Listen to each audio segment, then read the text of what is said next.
সিলেট বিমানবন্দর থেকে প্রথমবার চালু হচ্ছে কার্গো ফ্লাইট। ৬৬ টন গার্মেন্টস পণ্য নিয়ে আজ সরাসরি স্পেনে যাবে চার্টার্ড ফ্লাইট। এরই মধ্যে সিলেট এয়ারপোর্টে পৌঁছেছে এয়ারবাসের বিমানটি। এই মুহূর্তে সিলেট ওসমানী আন্তর্জাতিক বিমানবন্দরে আছেন সহকর্মী কাজল আবদুল্লাহ। সরাসরি যাচ্ছি তার কাছে।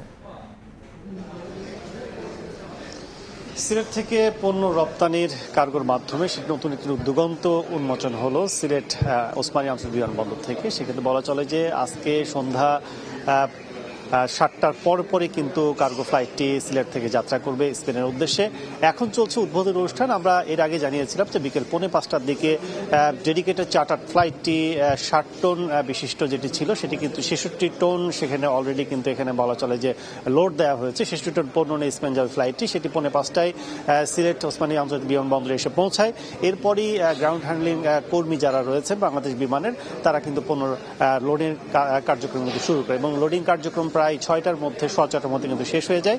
এখন চলছে উদ্বোধনী অনুষ্ঠান, বক্তব্য চলছে। এরপরেই কিন্তু বিমানটি ফিতা কেটে এই কার্গো ফ্লাইটের প্রথম উদ্বোধন করবেন বাণিজ্য বিমান উপদেষ্টা শেখ বশির উদ্দিন।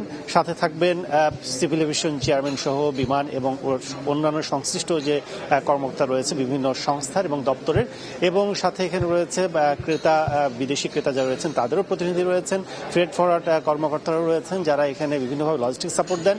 সব মিলে বলা চলে যে নতুন এক দিগন্ত, এর মাধ্যমে কিন্তু পরনির্ভরতা যেটি ছিল সেটি কিন্তু দূর হবে এবং কম ভাড়া এখান থেকে কিন্তু যে কোনো পণ্য রপ্তানি করা যাবে বিশ্বের বিভিন্ন দেশে। তো সব মিলিয়ে নতুন এক দিগন্ত, এর মধ্য দিয়ে বাংলাদেশের রপ্তানি বাজার আরও সমৃদ্ধ হবে এমনটি কিন্তু বলছেন সংশ্লিষ্টরা। তো আমার কাছে এই ছিল ওসমানী আন্তর্জাতিক বিমানবন্দর থেকে কার্গো সার্ভিস উদ্বোধনের সবশেষ।